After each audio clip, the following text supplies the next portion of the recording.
بسم اللہ الرحمن الرحیم۔ امام حسین علیہ السلام کا مکے میں آخری خطبہ۔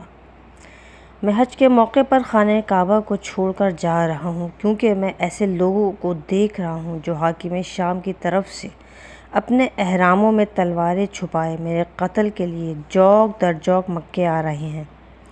واللہ میں حسین اپنے قتل سے نہیں ڈرتا، مگر اس لیے جا رہا ہوں کہ بیت اللہ میں میرے قتل سے خدا کے گھر کی حرمت پامال ہوگی۔